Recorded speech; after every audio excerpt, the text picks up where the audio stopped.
Welcome, welcome sa bahay ni Kuya Mel. Welcome sa bahay ni Kuya Mel. Welcome sa bahay ni Kuya Mel. Okay mga kalingap, magandang umaga po. Nandito tayo ngayon sa Dakulang Bulo. Ngayon mga kalingap, hindi natin iba-vlog kung ano yung ginagawa namin dito. Ang iba-vlog ko, ang content ko dito mga kalingap, ang chismisan habang naghihintay.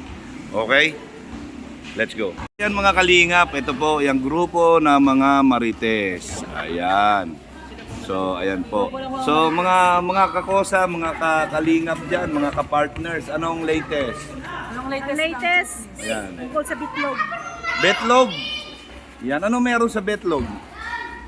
Grabe naman, bitlog. Itlog! Itlog ba? Itlog? Ayusin nyo kasi. Pinaganda ko na nga, bitlog. Oh. Nagkakaroon daw ng sponsor kapag nagpakita ng itlog. Tingnan mo yung akin, baka sakali. Wala man, walang makikita dyan. Glutahan mo muna. Madilim. Malungkot ang gabi niyan. Ayan. Ayan po. So, ano naman ang meron sa itlog? Birador, ano ba meron sa itlog? Ano daw nga, yun ang balita kasi pagka nagpakita daw ng itlog, nagkakaroon. Saan ipapakita yung itlog? Ewan ko, baka na gano'n, no? Saan ba ipapakita yung itlog? Ewan ko. Hindi ko alam. Ano ba yung pakita ng itlog? Bigyan nyo nga ako ng idea dyan. Pakita daw sa sponsor.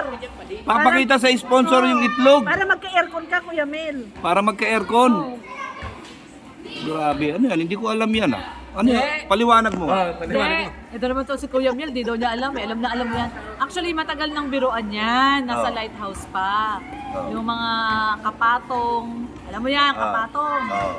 Yung kay Red kasi, kaitlog siya. Kasi yung kaitlog. siya, kapatong niya, pag pinatong na ganon, Itlog lang nakikita. hindi nga nakikita. Walang nakikita pag yung ang pinatong yung ano sabi mo kanina?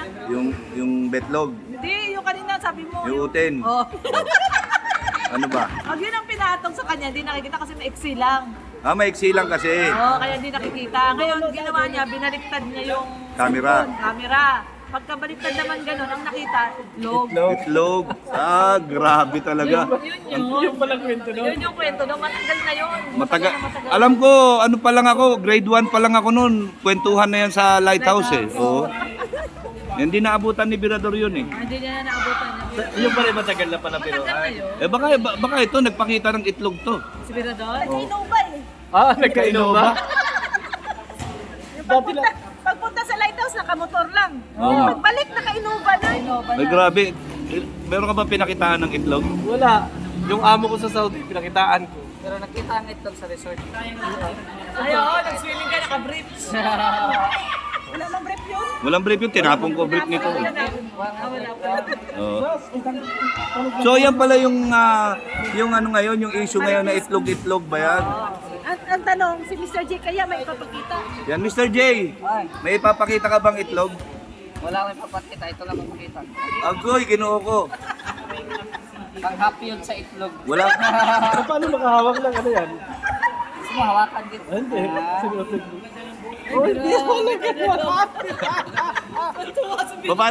Paano, Mr. J? Ulit. Oh, wala. Wala, tuwa ka. Kinikilig ka. Kinikilig ka. Testing mo daw kay Lorne. Ay, ba? Makita ng electric fan. Ayan mga kalingap. No? Ito po yung ano yan. Kita nyo grupo-grupo yan mga kalingap po. Oh. Grupo-grupo yan. Ayan pa tingnan nyo. Mga marites yan mga yan. Akala nyo mga walang nagmamaritesan yung mga yan. Oo, ganyan kami pagka yung magkakasama kami at napakarami. Ganyan. Yan, yung kasing iba na sinasabing hindi masaya sa loob ng kalingap, wala pa kayo sa kalingap kasi. Nasa labas pa kayo. Kala nyo lang nasa kalingap kayo, pero nasa labas pa. 'Di ba? Pero mabalik tayo sa itlog. Nabalik sa itlog. Ano naman kinalaman niya ng itlog sa Vloggers Village? Yun na nga, kasi nga, si Red Noveno, pumasok sa live ni Jay. Oo. Nagbiro na para, ito kasi si Mr. J. Kasalanan pala ni Mr. J. Nagpaparinig ng aircon. Mr. J, umayos ka. Wala. May nag-comment sa live ko lang. Oh, ano yan? Hindi ako Paliwanag ka. nagpaparinig kasi ang topic ko, yung carpintero ko. Oh. Oh, yun na yun. Ba't napunta sa itlog? Yun nga, nag-comment si Kuya Red, pero joke lang. Ah, Joke lang. Walang pangalan. Walang pangalan. walang pangalan. Pangalan. Ako nalilito ako sa inyo. Yan. Yan, nalilito nga kami. Nalis may tapos may nag-claim rin kami. Oh, kasi may nga- nag-claim. Oh, may nag-claim. Sino yan nag-claim na yan? Ayan, tinumbok na niya. May nag-claim kasi. O sino yung nag-claim? Si ano daw eh, si Nelson daw eh. Si Nelson nag-claim. O bakit? Anong connection ni Nelson sa itlog? Hindi din alam eh. Ang tanong, nagpakita ba ng itlog? Nagpakita ng itlog si Nelson. Ay, grabe na to. Nag-claim ay. Yan. Huwag ka kasi mag-claim. Sabi nga ni Kuya Bal, hanggat Walang hindi pangalan. sinasabi yung tunay mong pangalan, huwag mong ituturing na ikaw yon. Yan. So, Nalaman tuloy namin. nalaman nyo tuloy, nagpakita siya ng itlog. Totoo? Iban ko. Ah? Eh, bakit nag-claim? Ay, grabe. Kasi, Ano yun nga, masasabi mo, Mr. J? Ang masasabi ko lang doon, wala akong ano doon, kasi nagbasa lang ako ng comment. Oh. Nagbasa lang ako ng comment, may nagtanong doon na, oh, si Nelson, may aircon na, dapat daw dapat daw ako magka-aircon din ako. Oh. Ang sagot ko naman sa nag-comment, priority ko muna yung mga, kasi Itlog. may mga pinapaaral ko, hindi itlog. Ano ba itlog? Eh kasi kala ko, Oh, kala ko priority mo muna itlog mo para palakihin mo muna Oo, konti. pwede din. Kami niya po rinig. Oo, gawin mo. Priority ko muna yung mga pamangkin ko pinapaaral bago mag-aircon. Yan ang sagot ko. Tapos pumasok si Red na yung ganito yung mga itlog-itlog nga. Pero mga nagbiro na kami noon. Ah, biruan lang yun. Oo. Yan. Eh, biruan lang pala yun. Eh, bakit parang ang dami kong nakikita mga reaction tungkol dyan sa itlog na yan? Tinamaan na magaling na itlog. Ilaga nyo na nga yan, ang makain ko na yan, lulunukin ko. Alam, paano natin kung may itlog ba? Wala man. Di pa dampot. Maliit. Ay, maliit. Maliit. Ayan, so, Kasi wala mag-claim. yun pala yung itlog na usapan. Biruan lang naman yun na nadaan sa seryosohan. Tapos si Nelson, kinlaim niya nga hanggang sa naglabas din siya ng panglaban niya kay Red. Kasi siguro napikot siya, akala niya siya yung pinaparinggan. Ah, kaya nagkaroon ng ganyang usapin. Oo, kasi Ay, nung nag-live siya, parang napikon siya. Pinaratangan naman niya si Red na nangwawakwak ng sponsor. nagwawakwak ng sponsor. So, yun naman yung ginampi niya kay Red. Grabe kasi, bakit ba ang daming sponsor dyan? Ba't hindi magiwahiwala yung sponsor? Lumipat naman sa akin yung iba. Kaya nga. Buti na lang, wala tayong sponsor. Kaya nga. Buti na lang kami, wala kaming sponsor. Ito pala si Red Red. Halika nga dito, umupo ka dyan. Ito sa larin eh.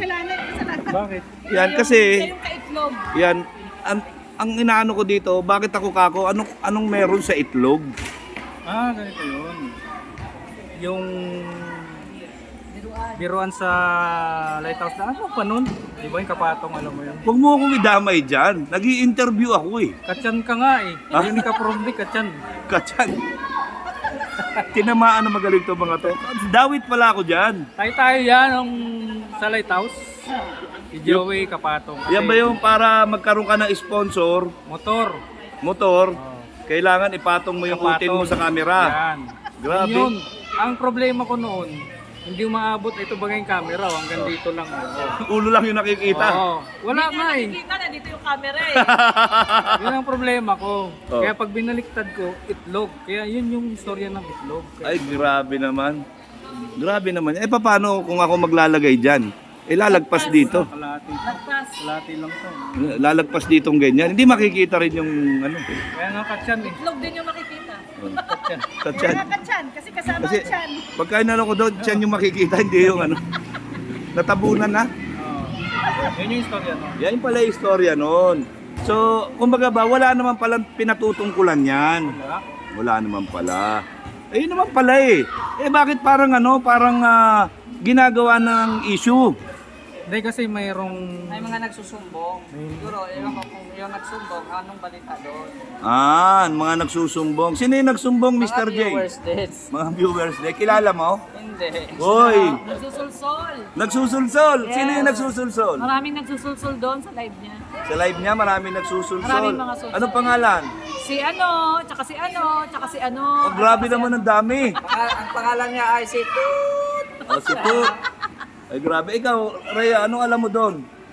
Basta nakikinig lang ako sa kanila. Matatawa na lang tayo sa mga lumalabas.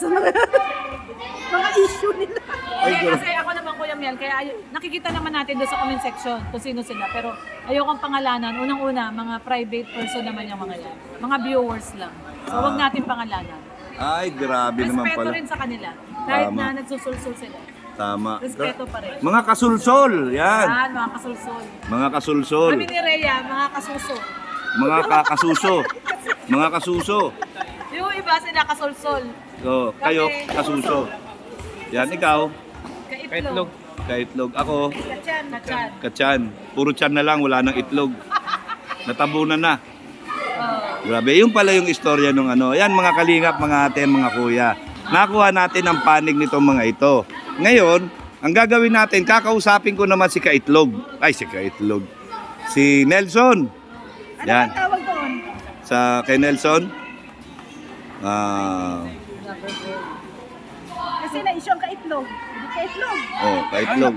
Hindi ko pwedeng i-member sa akin yun. Hindi ba kaitlog pala to? Ako ang presidente ng Kaitlog. Ito pala, founder ng Ang founder Kaitlog. ng Kaitlog kasi sa Kaitlog, loyal kami sa mga pinapasahan namin noon. Ah, Hindi kung kanino lang, yung pagkapera tayo, papasan mo yung itlog mo. itlog mo. Hindi ganon, hindi pwedeng panganap buhay. Ah, Tanging sa asawa lang. Basahan mo din daw si ano, si Sangkay ng itlog mo. wala na. Yung itlog ni Nelson reject kay Sangkay. Ayaw. Hindi na makukursa na daan ni Sangkay ito. Oh, Maano na, malusaw na yung itlog nito. panis. Ano na? Kumbaga ba, Binasa na. loy na? Kuluntoy. Kuluntoy na, kuluntoy. Kuluntoy. O yan. So, ayan. Kukunin ko naman ngayon, after kong makuha yung panig nyo, siyempre magpapaliwanag din ako dahil may alam din ako ng konti dyan sa mga kaitlog na yan ay. Yan. Ngayon, kakausapin, kukunin ko naman yung panig niya, tapos papaliwanagan ko. Diba? Tamang reaksyon. Oo. Para noon, para parehas na alam kasi kung minsan magre-react ka tapos hindi naman pala alam ang buong istorya. Yes. 'Di ba? So ipapaliwanag natin yung istorya. Pabor ba kayo doon? Tama naman. Yan. O sige. Gagawin ko yan mamaya pagtaas itong feeding. Agad-agad. Hindi ko pala ma-upload yan. Yan. Hindi, ano na yon, pangalawang upload na yon. Ang sagot ni Kaitlog. Yan. So, ayan mga kalingap. Tawag mo sa kanya, Kaitlog, kay Nelson. Hindi, Kasi hindi. tinatanggap Oh. Hindi. Kasi itlog pa lang, itlog pa lang. Hindi ko siya tinatanggap dahil ilang founder ng Kaitlog. Hindi pasado yung Criteria. So, ibig sabihin, saka na lang natin malalaman pagka na-interview ko na siya. okay. Ayan, kung anong pwede nating ibansag sa kanya. So, ganun na lang. Hindi mag-invite ka din Kuya Red. Baka may gusto mong mag-apply sa iyo ng kasama mo. No. Yung mga gusto diyan marongsen din, pag nakapagpasa ng itlog sa group chat. Grabe, nagpasa ng itlog sa group chat. Agoy! Kami yon, grupo namin yon. Kaya ang pagpili ng member ay maikpit. Pero kung sakali makapagpaliwanag si Nelson manunumbalik ba yung kumbaga ba pagiging magkakapit-bahay ninyo? Yung pagkakapit bahay, Hindi mawawala. yan. At saka, siyempre, isang ginagalawa natin kalinga. Iklaro niya lang yung sige. paratang niya sa akin. Iklaro niya. Pinaratangan ka. Pinaratangan ako. Okay. Nagwapok ako ng sponsor niya. Okay, sige. Pinaratangan ko siya na nagpapakita ng itlog. Total ngayon, sinabi mo na yung ano ng itlog na parang kinlame niya kasi sumagot siya. Oo. Diba? Kami yun. So, gawin natin, kunin natin yung opinion niya, kung ano yung explanation niya, bakit niya kinlame. Tama. Di ba? So, yan. So, mga kalingap, may aabangan tayo. Part 2. Part 2 po ito. Mga kamarites. Yan, mga kamarites po yan. Okay. So, yun. Mga kalingap, dito ko po pinuputol ang aking interview dito sa mga kamarites natin sa Kalingap. Kasi, dito na lang ako nag-mamarites interview ngayon kasi bawal na sa labas. Ito re-reactionan natin itong mga kasama natin. Di ba? Para within Kalingap lang tayo. Okay? Maraming salamat. Yan, ang laging sinasabi ni Kuya Mel, ang gumagawa ng mabuti sa kapwa ay pinagpapala. Mabuhay tayong lahat hanggang gusto natin ng naaayon sa kalooban ng Panginoon. Ito lang ang masasabi ko. Buhay kayo. Oo. Maging masaya lang tayo sa araw-araw. Buhay kayo ang gusto nyo. Yan, at mabuhay kayo hanggat gusto nyo. Dito sa Kalingap, kami ang bida. Yan. Shout out and I love you 3 times a day. Max.